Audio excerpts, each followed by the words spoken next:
Okay, we'll make a start. Welcome everybody, a very, very warm welcome to the second thought leadership session hosted by Jacobs today. Good afternoon, and the topic today is going to be adapting to climate change, the benefits and challenges of using adaptation pathways. My name is Amy Bentley from Jacobs, and I'll be moderating the session.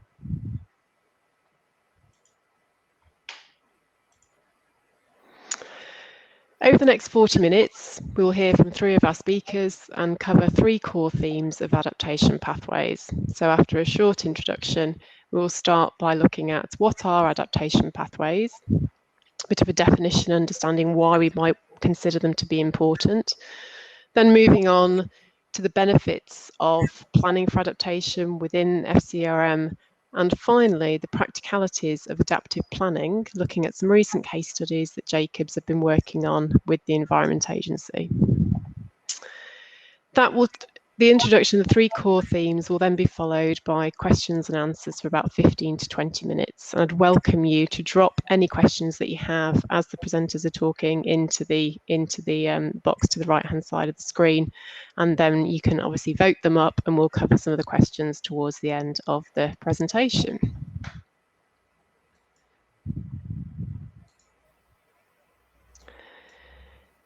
So, by means of introduction, we live adaptation every day, and CCRA 3, which was published only a couple of weeks ago, reminds us that the gap between the level of climate risk we face and the level of adaptation underway has widened, and adaptation action has failed to keep pace.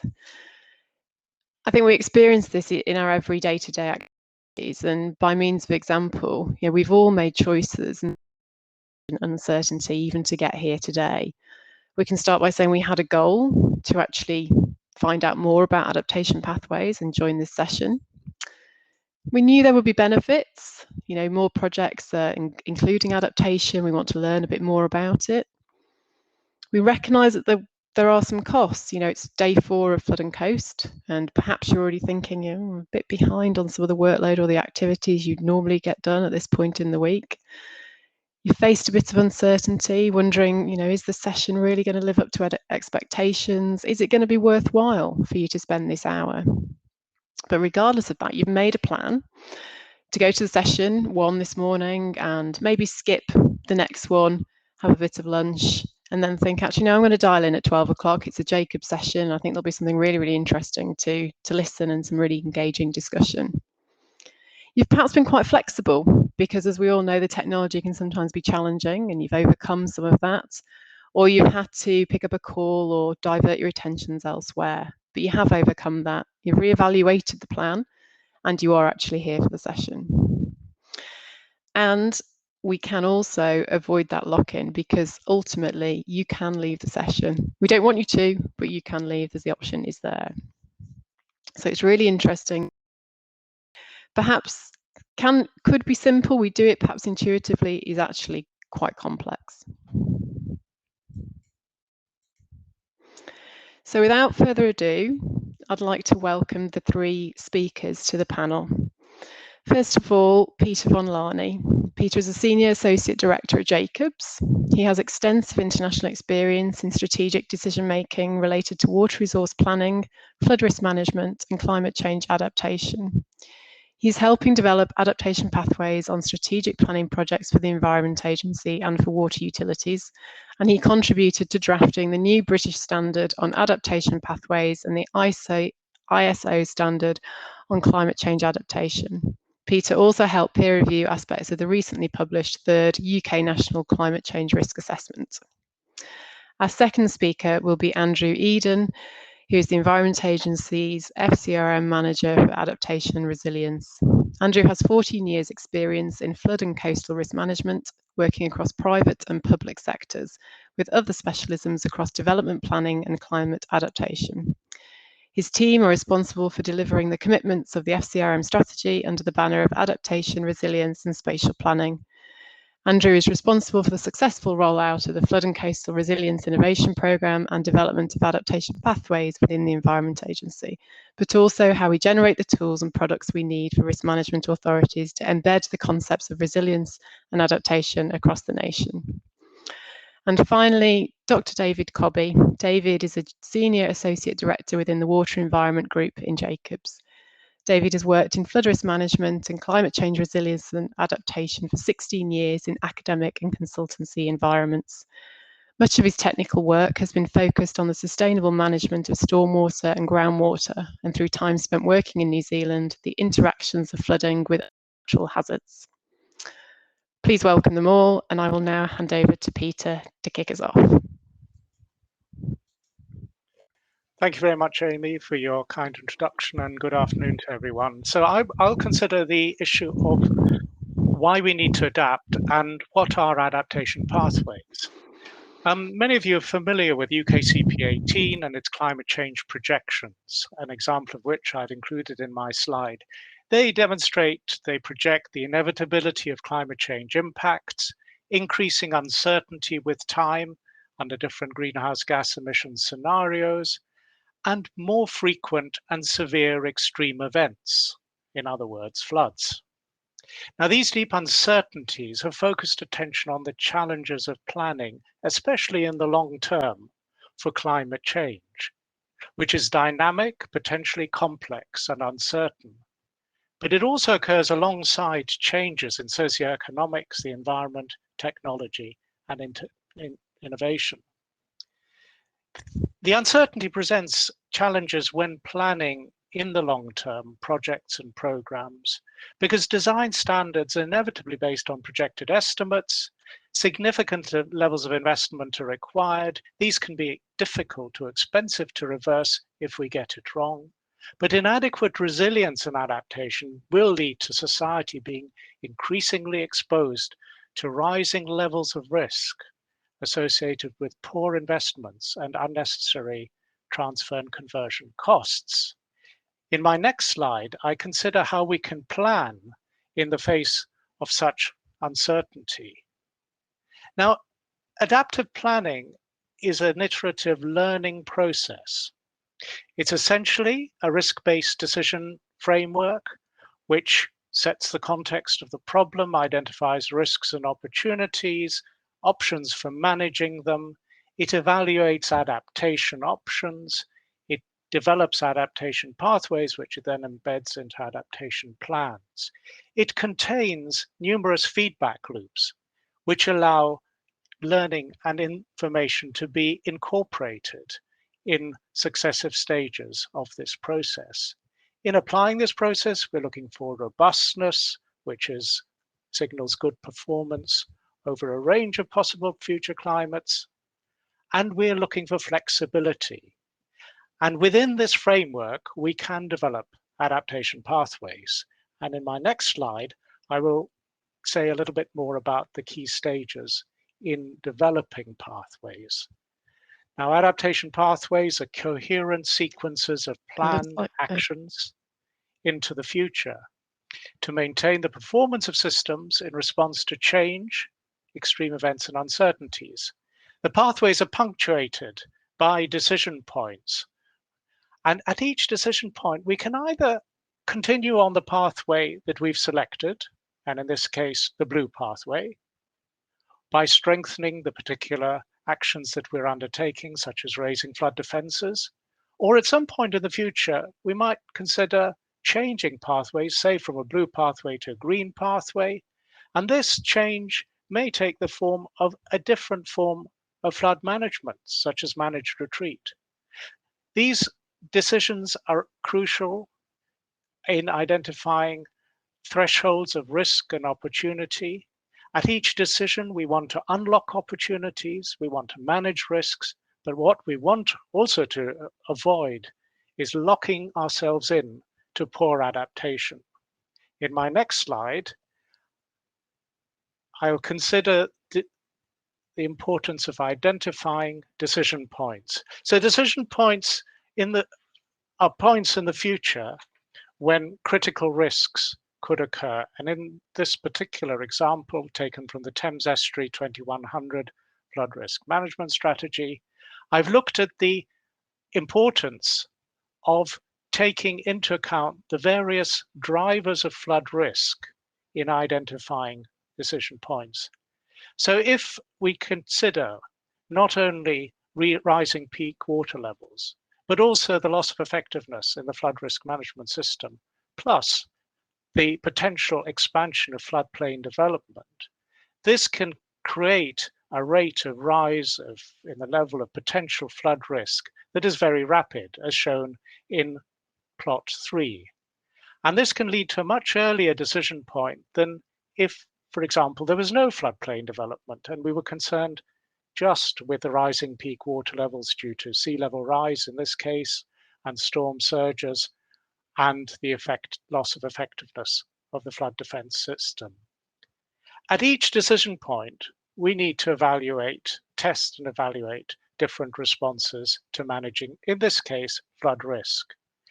We need to evaluate these potential responses in terms of their efficacy and also their implementation time, because it may be that a quick decision will preclude certain responses from being implemented. So these are the sort of decisions and issues that need to be addressed in the process of building adaptation pathways. And in the next slide, I'll give you an example of the decision pathways that we developed for the Thames Estuary 2100 flood risk management strategy. Now, each of the blue bars on the diagram shows a response to flood risk, ranging from improving the Thames barrier and raising flood defences, over-rotating the barrier, to developing flood storage, and ultimately developing a new barrage or tidal barrier further down in the River Thames estuary. Across the horizontal axis, we've got increasing degrees of sea level rise, ranging from 1 to 4 meters. The pathways, which we in those days called high-level options, were developed taking different combinations of portfolios of interventions into account. The first of these, the high-level option 1, was effective up to a sea level rise of 2.2 meters. In order to deal with a higher degree of sea level rise, we had to look at other combinations of interventions. These were high-level options 2, 3, and 4. All these high-level options satisfied the DEFRA 2007 climate change planning scenario. But only one option, high-level option 4, would maintain a 1 in 100-year flood defense level for London and the estuary under the H++ scenario. And this underscores the importance in developing adaptation pathways of not only looking at portfolios of options, but testing their efficacy against different scenarios. In my next slide, I consider some of the projects that this sort of thinking has been applied to since our work on the Thames Estuary strategy. We've applied adaptation pathways to look at sequences of actions to ensure the operational security of freshwater storage reservoirs along the Singapore coastline. And these freshwater storage reservoirs face a twin threat, that of sea level rise, and also that of increasing storm water inflows into the reservoirs as the frequency and intensity of rainfall events is projected to increase under a changing climate. More recently, we've applied adaptation pathways to considering whether shoreline management plans in the UK can incorporate adaptive responses to the challenges of rising sea levels, coastal flooding, and erosion. And in my next slide, I will introduce some of the current work that we're involved in with the Environment Agency on their Adaptive Approaches pilot program, which are designed to generate evidence on applying adaptation pathways.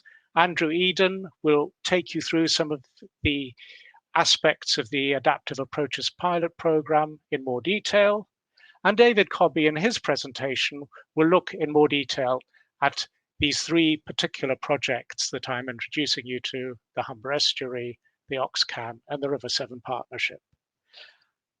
And in my next slide, I consider what else we can do to raise awareness and develop good practice in adaptation, and more specifically in using adaptation pathways in helping us manage climate change adaptation better. So the international standard ISO 14090 gives a very good framework for those considering developing plans to adapt to climate change. This was published in 2019. This year, we were very pleased to publish the British standard, the first British standards, and the first international standard, BS 8631, on using adaptation pathways. So these help develop the technical skills and understanding that are required to implement adaptation pathways. But the battle is only commencing. CCRA3 and the Climate Change Committee's progress report to Parliament has drawn attention to the adaptation deficit and the need urgently to address it. And I think a message emerging from Flood and Coastal to the Flood and Coastal Conference so far is that we need to address adaptation not only alongside mitigation, but it needs to be seen as an integrated aspect of our holistic response to climate change and all the challenges that it will throw at us. Thank you very much for your attention, and I have great pleasure in moving the microphone on, as it were, to Andrew Eden to give you his presentation next. Thank you very much. Thank you, Peter. So Peter has provided a really good overview there of some of the grounding principles of adaptation pathways. And what I'll now do is cover some of the benefits and challenges to implementing adaptation pathways, but also what the Environment Agency is doing to deliver on the ambitions of the National Flood and Coastal Risk Management Strategy for adaptation. And there are really three messages that I want to convey. I think the first is that adaptation needs to be understandable, it needs to be practical and scalable, so people and places feel ready to take action. Planning for adaptation can mean flood risk management costs less or mitigate the need for capital investment entirely in the future. And also, there are still many barriers we face to embedding an adaptive approach in flood and coastal risk management. So this slide sets out the flood and coastal risk management strategy for a nation on flooding and coastal resilience. The strategy sets climate change as the key driver for change in our collective approach to embracing a broader range of resilience actions, but also planning for adaptation. And if we're going to achieve our ambitions for adaptation, then the focus of our work needs to be on generating the right evidence so we can develop the right guidance and then take the right action. In terms of what the Environment Agency is doing, our evidence, we're already developing a better picture of future flood and coastal risk through our second National Flood Risk Assessment, and we're planning some significant updates to our long-term investment scenarios to guide future policy and investment, investment case for the future, so we can invest differently in a wider range of resilience actions, but also tools that will enable risk management authorities to do that. In terms of our guidance, we are driving bold ambition through our climate change allowances for both FCERM schemes and essentially planning for a 4-degree world, ensuring that new developments in our schemes are resilient to a broad range of future climate change. And we're also driving forward bold action by trialling and developing our approaches to adaptation in both the Flood and Coastal Resilience Innovation Programme and also adaptation pathways in 4 locations across the country. Next slide, please. So, in the context of the FCERM strategy, what do we really mean by adaptation? And I guess one way of considering it, as Peter's already alluded to, is effectively managing risk over time against uncertainty. Now, the FCERM strategy tries to look at adaptation through 2 lenses. The first is really the entry point, and we term this adaptive approaches, essentially how we can account for a range of future climate change and impacts in everything we do, build the capacity to adapt in everything we do. And then there are also adaptation pathways, which, as Peter described, is essentially a program of activity looking at the what we think is the optimal investment and approaches for a range of different scenarios and variables in this context of flood and coastal risk management. And I think our aim as coastal and flood risk managers is ensuring we identify points and thresholds when we need to take an intervention to manage an increase in risk In this sense, we're primarily concerned with climate impacts. Now, planning for adaptation at the outset actually enables us to properly plan investment in resilience actions when they're most effective and when they generate the maximum benefit. Next slide, please. And I think that leads me on to my first point, which is that adaptation doesn't have to be complex.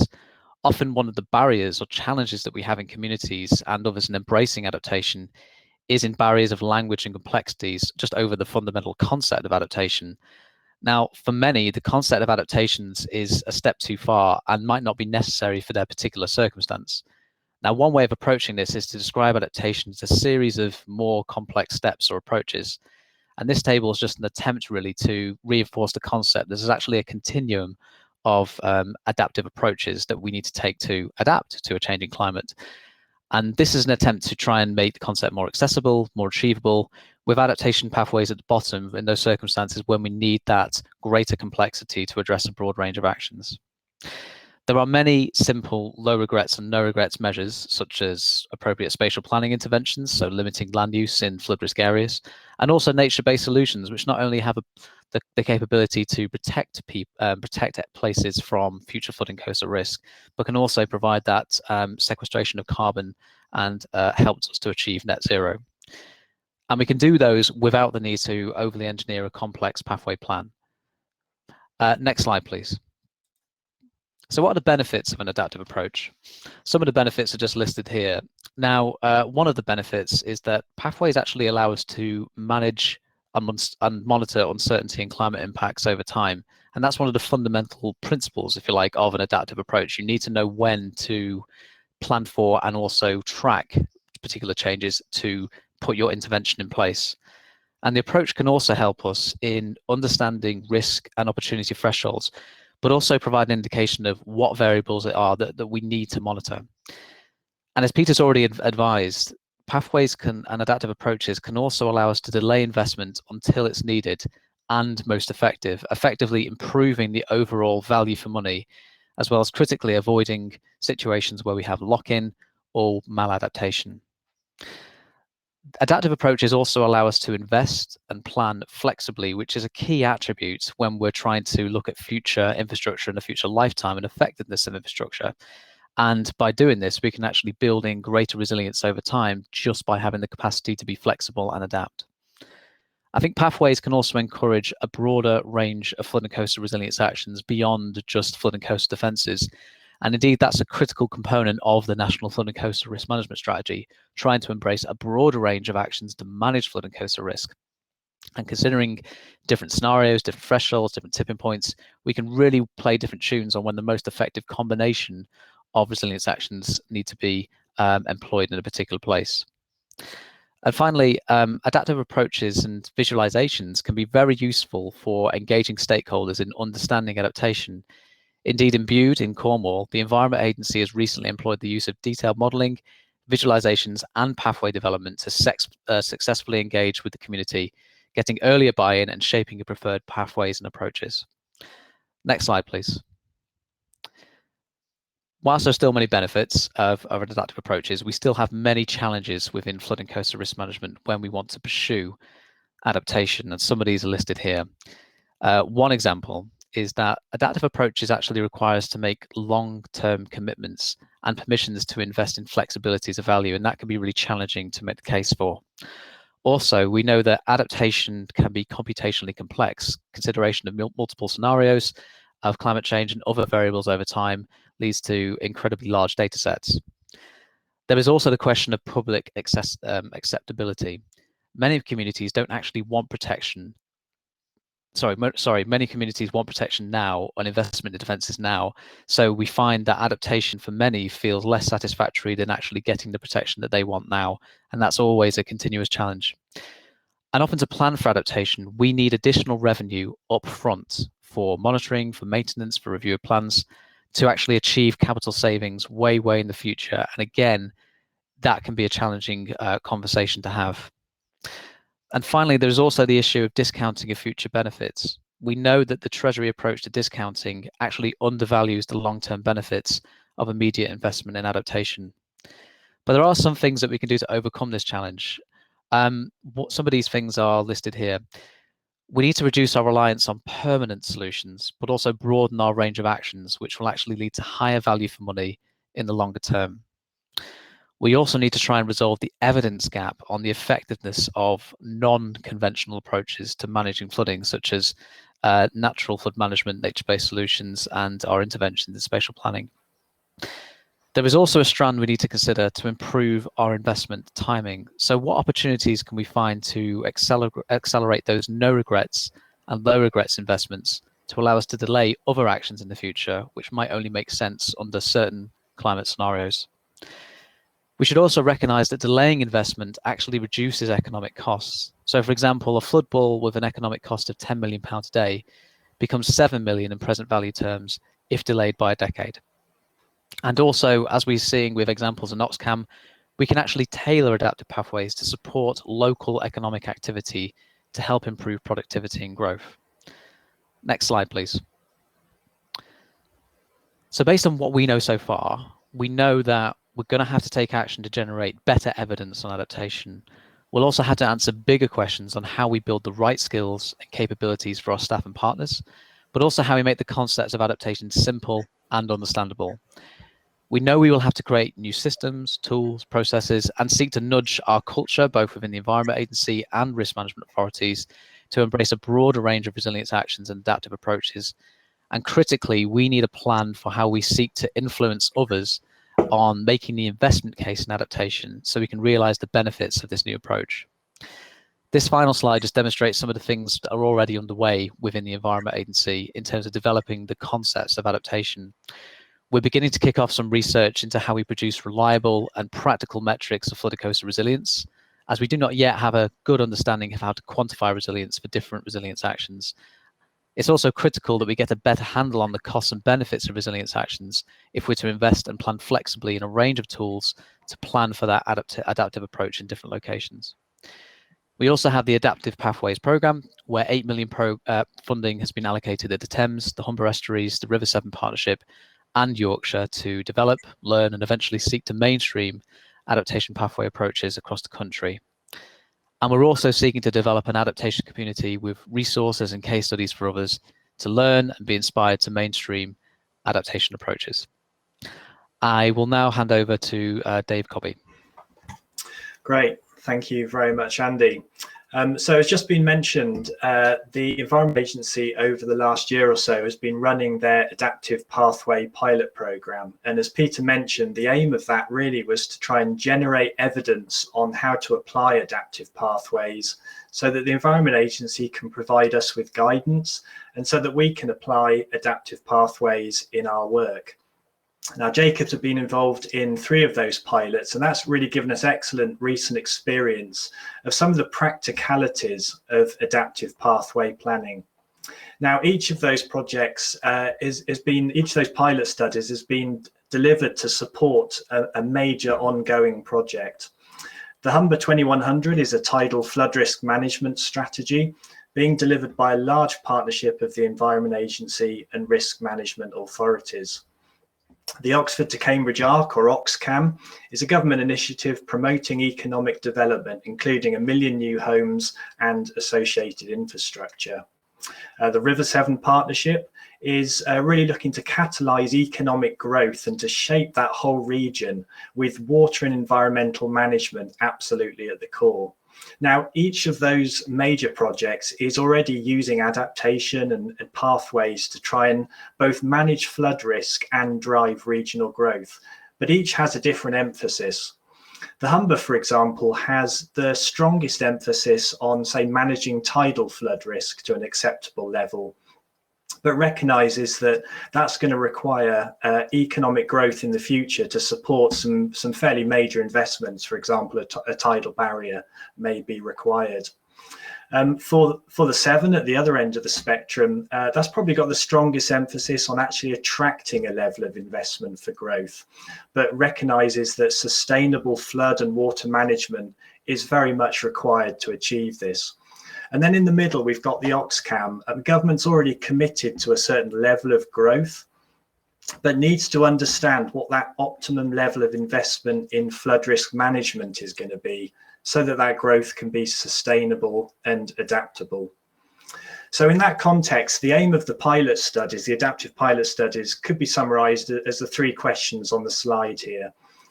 Firstly, for the Humber, can we develop a tool for stakeholders to interact with so that they can explore and better understand adaptive pathways?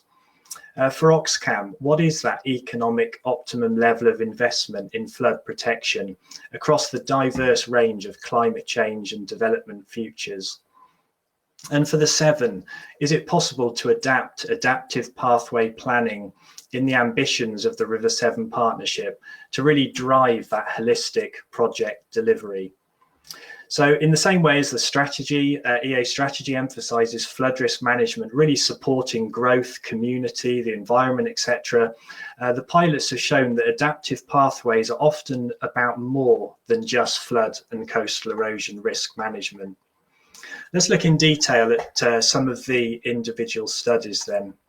So for the Humber, our audience was really those who would later be involved in making decisions on the strategy. And we wanted to help improve their understanding of what adaptive pathways were all about at an early stage so that they could make better decisions later on. Now, we wanted to do this through essentially developing a tool to help them simulate the development of pathways for the Humber. So we produced the Adaptive Pathways Explorer, and within that we needed to convey concepts both of what adaptation pathways are about, but also flood risk management. Now, the audience, although we defined it fairly narrowly, all had very different starting knowledge and expectations. And so it became clear to us that one size of engagement tool was not going to satisfy everybody. We wanted that simulation to be realistic. We wanted people to focus on the concepts rather than the realism of the data. But because we wanted them to just accept the data, we had to generate a lot of placeholder data because the study was not advanced at that stage. In terms of Oxcam, our audience was quite different. The Ministry of Housing, Communities and Local Government, they're the ones that ultimately require this evidence of the level and the timing of investment in flood protection. And they were after quite a detailed evidence that we had to supply through a detailed economic analysis of flood risk management investment scenarios. Now, to try and understand the optimum pathways on this regional scale in a sensible time required really highly skilled automation of data analysis and optimization. So Joe Clark and the team have built a really detailed modeling, economics and optimization suite of tools. And now we're applying that out to a large geographical area that is Oxcam, 8% of England's land area. Multiple future and development scenarios. We've got 27 of those. There are 10 future decision points through a 100-year timeline. Hundreds of intervention combinations at each of those, and all across 700 plus flood risk management units. So then the challenge becomes, well, how do we translate that regional scale output to inform a local study for them to put the detail around? In terms of the River Severn Partnership, again, another audience. The partners are quite diverse, and they're trying to deliver projects that range from water management, transport, housing, etc. And so the adaptive planning framework that Peter and the team have developed really needed to be relevant so those partners could use it. It needed to be both high level, but also practical. And our challenge was to understand how adaptive pathway planning can really be embedded within those organizations so that they can use it as part of their planning process. So our challenge in developing that framework was really to try and accommodate a diverse nature of regional growth projects, to understand how the organizations could implement it and embed it in their processes and really buy into the benefits that this could offer. And an interesting piece is around what data it was possible to gather from these diverse projects to inform the pathways, and so that we could understand the interdependencies across the portfolio of projects. So on the next slide, we'll just start to explore a bit about what the outputs that these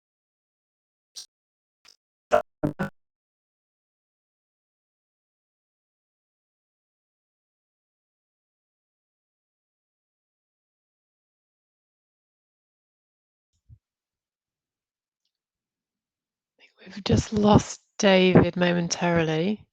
I'll just give him a few seconds.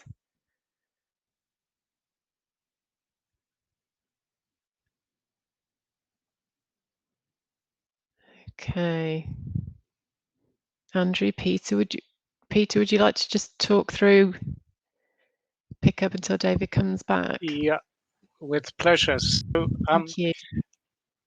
on the Humber 2100 study, the key challenge, I think, has been to integrate, use adaptation pathways to integrate flood risk management issues and communicate them with a wide range of stakeholders. And each of these stakeholders will have different perspectives from which they see the flood risk management issue. The OxCam challenge is really one of optimizing the investment in flood defense infrastructure at a regional scale. And conceptually, it's quite a challenging problem because of the number of different combinations of flood risk management interventions that could be considered, and what is ultimately the best order in which to implement these flood risk management interventions in order to then to provide a level of flood resilience that is appropriate to the level of development of the OxCam area.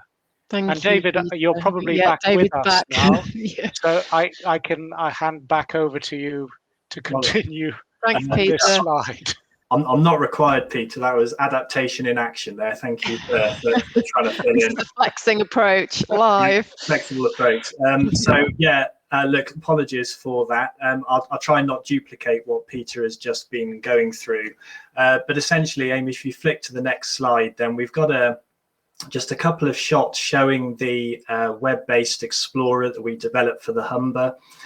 It's a tool that you can take a tour through it and see how adaptation concepts are embedded within it, choose future scenarios, explore options, and see what impacts they have on costs and benefits, and visualize those choices you've made through some really funky looking decision trees. For the OxCam, what we've produced is a huge library of modeling and economics results, and also an optimization tool that's able to return the net present value of investment in flood risk management for any pathway across this huge geography and range of futures. And for the 7, Peter and the team have produced an outline adaptive pathways framework for really this diverse range of projects. And Amy, if you just flick forward for a couple of slides, you can see that there's this iterative planning framework that Peter introduced earlier.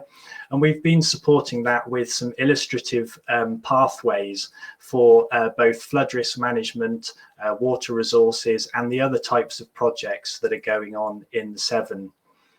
So just to finish, I'd just like to highlight one key observation from each of those studies. In terms of the data gaps, then the 7 is really challenging us to understand what data is required to generate the pathways for different types of projects, and really understand the interdependencies between those so that they can be planned together in an adaptive way. In terms of communication, then what the Humber's taught us is that we have both adaptive planning and we have flood and coastal erosion risk management. Both can be fairly complex, and trying to convey those at once may not be the most effective way to bring people into greater understanding.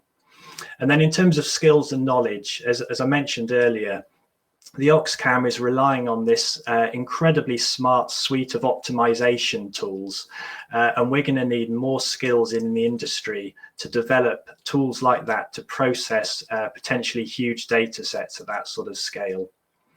So the adaptive pathway pilot studies, they've really helped us understand some of the practicalities of pathway planning and demonstrated to us that it's often about more than just flood and coastal erosion risk management. And I'll just hand back to Andy now for a quick insight into the next steps the Environment Agency want this programme to take. Thank you. Thanks, David. So we're just going to finish up flagging the Adaptation Pathways programme. So this is part of the £200 million Innovation Fund announced by government, I think in March 2020 in the Chancellor's statement. And under this funding, we've been allocated £8 million for the locations of Thames Estuary, Humber Estuary, Yorkshire and River Severn Partnership to really drive forward our understanding of how we mainstream and learn from adaptation pathway approaches in different locations. Now, in Thames and Humber, it's going to be about continuing the great work that we've already doing. Certainly, Thames Estuary has been going for over a decade now, and Humber's certainly moving into the next phase of works.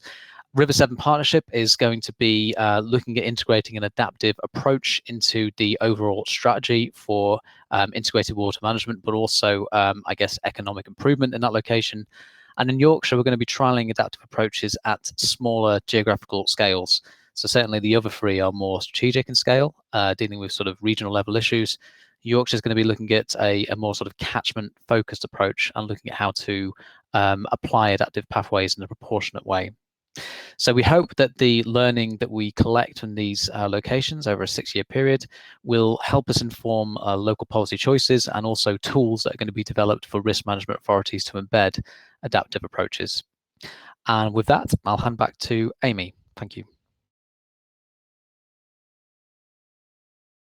Thank you. Thank you very much, Peter, Andrew and David. I think you'll agree that was a great rattle through some of the current challenges of adaptation planning and pathways. I can see there's a number of questions coming sort of thick and fast on the Q&A section, so I'm going to dive straight into it. And please do vote at questions as you see them, because I will sort of pluck off the most popular questions first. So from the top, someone's asked, the pathway pilots all appear to be looking at flood risk. Are there any pilots to look at coastal erosion issues? And Andrew, could I come to you for that one, please? So one of the pilots we looked at was Bude in Cornwall, and I think as I sort of briefly touched on in my presentation, we were looking at the ways of engagement, if you like, in communities and the use of visualizations and involving the community right at the onset in the development of modeling approaches. So that was some of the learning coming out from coastal location. But we're also conducting research within the Environment Agency in other locations across the country to learn how to start a conversation, if you like, on adaptation to get the community ready. And one of the things that's come out of that research is a really useful readiness assessment tool, which we're trialing with all of the 25 locations on the Flood and Coastal Resilience Innovation Programme. And we hope to roll that out across the organisation, but then also offer it to risk management authorities too. And the benefit of that is that fundamentally the starting point for doing good adaptation is to understand exactly what your stakeholders need, but also make sure that they understand the risks and what they want from their local place in terms of their sort of future objectives and aspirations. And indeed, that's a key component of what's covered in the ISO standard and BSI standards that Peter's covered.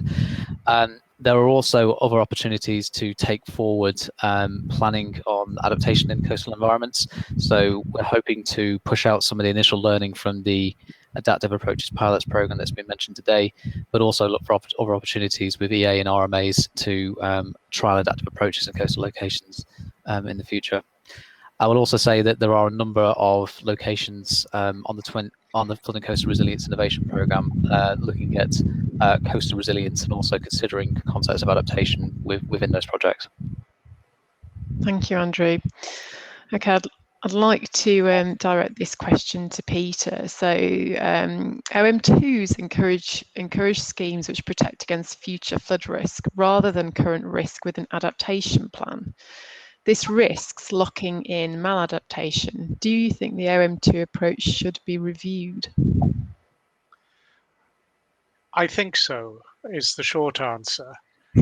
I think that the problem with adaptation funding, and this is something that Andrew has touched on and David as well, is that we're investing today in providing an adaptive capacity or a capacity for resilience, because I think adaptation and resilience are two sides of the same coin.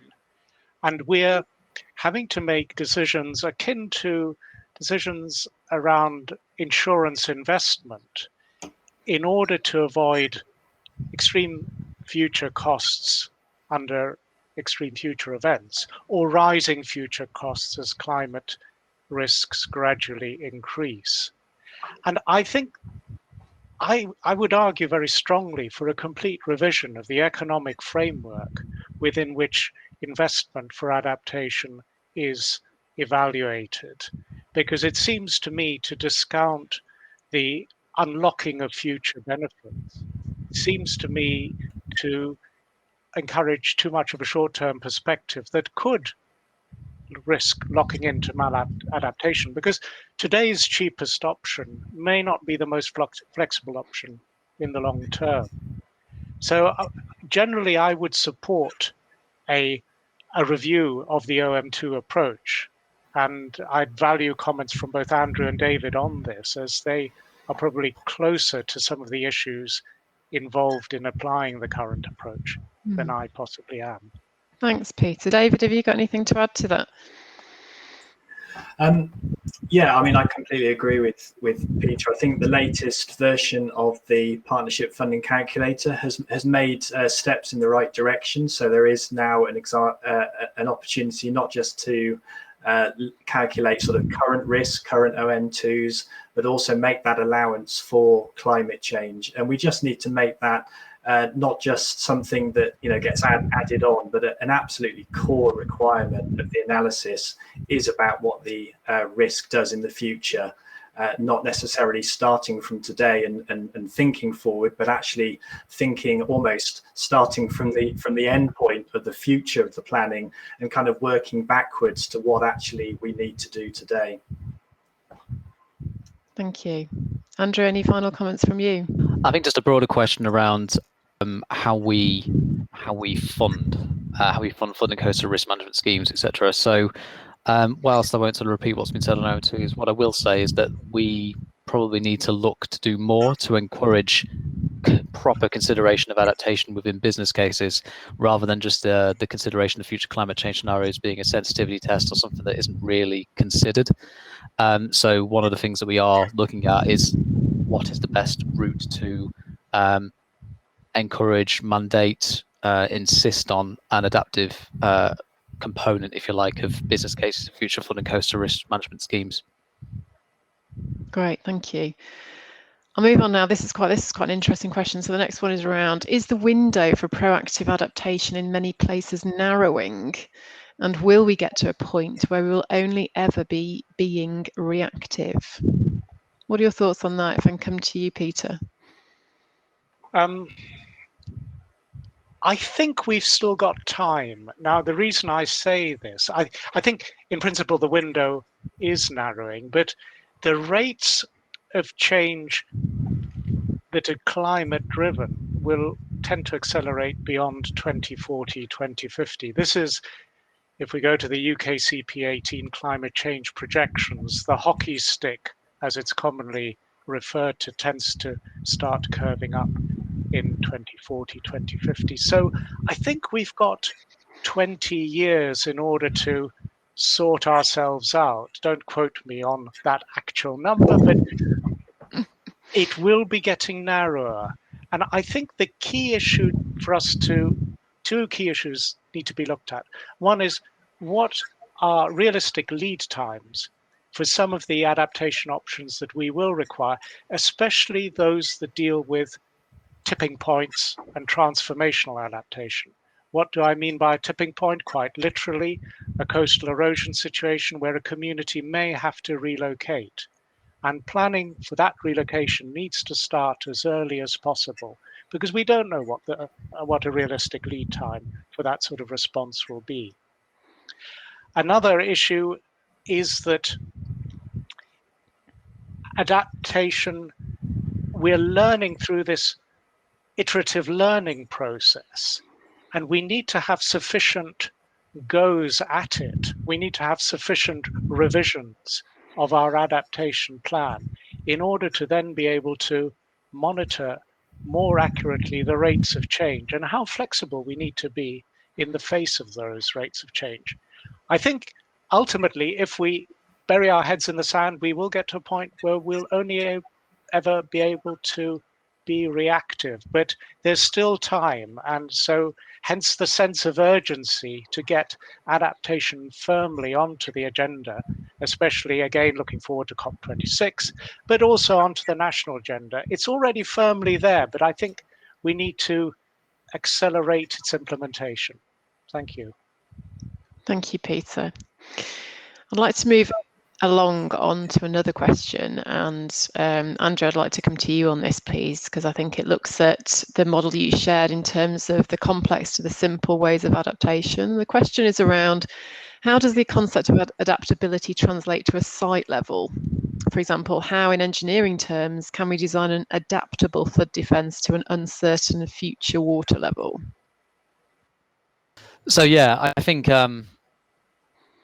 practically speaking, this could be building foundations bigger to take the load of a defence or raising it in the future. It could be having land options to provide additional flood storage to accommodate increase in peak river flows in the future. We're seeing that in a few schemes as well. But I think it's probably the wrong question. I think what we're trying to do with the sort of general approach to resilience and adaptation is that the focus going forward shouldn't just be on scheme delivery and the construction of flood defences. Taking an adaptive approach actually enables you to really drive wider resilience. So we need to ask ourselves as flood and coastal risk managers, what can we do to increase community preparedness as part of our interventions? How can we employ no regrets and low regrets solutions like natural flood management and other nature-based solutions to make that change? What can we do to local development policies? How do we influence and engage early there so that actually in the future we could change land uses from more vulnerable uses to less vulnerable uses, and actually completely eliminate the need for a scheme into the future, reducing the impact on the public person, making that place more resilient. So yeah, I think there are practical ways that we can design schemes at a local scale, but I really do think we need to kind of move away from a sort of scheme focus and focus on the bigger picture of building resilience in a place. Thanks, Andrew. So taking that, I'd like to just jump a couple of questions to looking at, I suppose, the broader options for adaptation. And this is to all of you. So I'm interested to hear each one of your views. So currently not the full range of adaptation options is available to consider due to lack of national policy, legislation and tools. What one thing would the panel implement tomorrow to make a step change? So David, I'll come to you first. What are your views on that? Yeah, I'd be interested to know what options aren't currently available in the reason behind that question. I think the one thing I would change is probably around how complicated we make the decision making. And I think it goes back right to the start of the presentation, and Amy, your introduction was essentially we live adaptation every day. It's a very natural thing. Humans are actually very good at adapting, and there are examples all over the world of how communities have adapted very successfully. But we've put in place quite a complicated decision-making system that means that the adaptation itself appears very complicated. And I think somehow we need to try and simplify the decision making so that the adaptation itself appears much more natural, and probably as natural as it actually is. So I think that would be my thing, would be to sort of try and simplify the whole process somehow. Mm-hmm. So Peter, would you like to add to that in terms of any additional views on how that simplification, or particularly decision making or influencing? I think I think in terms of adaptation options, those that spend a lot of time thinking and talking about adaptation as we do probably are familiar with quite a broad range of potential options. But at a national level, I would argue that perhaps the elephant in the room is transformational adaptation. And that is the sort of adaptation that needs to take a very different direction when you look at long-term threats or indeed opportunities. And I suppose I would argue for a step change in identifying crucial tipping points. And these are points that tip tip current systems into uncharted territory where recovery may be difficult. The classic point, example of a tipping point, again, is one I mentioned earlier, of coastal communities being exposed to increasing levels of flood risk and erosion. But there are other forms of tipping point beyond which business as usual isn't going to be sustainable in the long term. So what I would argue for is to introduce into national policy legislation and tools if you like, a mandatory requirement to identify tipping points, A, and B, consider what transformative adaptation responses may be involved. And this goes back to the earlier question around, are we running out of time? Possibly with some of these transformational adaptation responses, we need to think and move very rapidly. Because let's not forget, superimposed on gradual rates of climate change are extreme events that are becoming increasingly more frequent and severe. So that's where I would make my pitch. Thank you. Thanks, Peter. I'd like to pick up a couple of those things and probably, Andrew, come to you next with this, particularly around the acting quickly and implementation and perhaps influencing some of the decision makers. And it's the question that says, without having proper quantifiable data of climate adaptation, how would you convince high-level decision makers to act quickly and strongly on implementing climate adaptation measures now? Andrew. I think it's probably. I think it's about painting the picture of impact to a certain extent, but I think one of the reasons we fail to see action is, and I think David's already sort of alluded to this, is it's too complex, it's too challenging. I think we have a duty to try and simplify the communication and understanding of the concept. We know that adaptation is a really big, scary thing, and it's a real barrier to organizations and communities to actually take actions. So we end up having the wrong impact in places, creating barriers, if you like, to implementation of adaptation. So I think we need to think about ways in which we can communicate things in a simple way and show that actually adaptation is achievable if we're to really inspire action on adaptation rather than risk procrastination through over complexity, I think. Thank you, Andrew. One last question I'm going to ask before I just do a quick sum up is adaptation means that people's homes and the way they live will have to change. Are we reflecting this reality and associated expected behaviours in the models and systems presented? David, can I come to you for a view on that, please? Yeah, well, that's a really interesting point. And just yesterday, we're working on a study, a climate adaptation study in the Norfolk and Suffolk Broads called the Broadland Futures Initiative. And we're putting forward objectives for how that study can adapt to the flood risk management that goes on to climate change. And we were challenged by the client and the group of stakeholders whether our objectives were too focused on, say, the built environment, infrastructure, even the natural environment, and not as well focused on behavioural change. And I think that was a really important challenge. And so I recognise the question and say, yes, I think it's absolutely right that we need to really consider behavioural change in how we try and drive forward adaptation.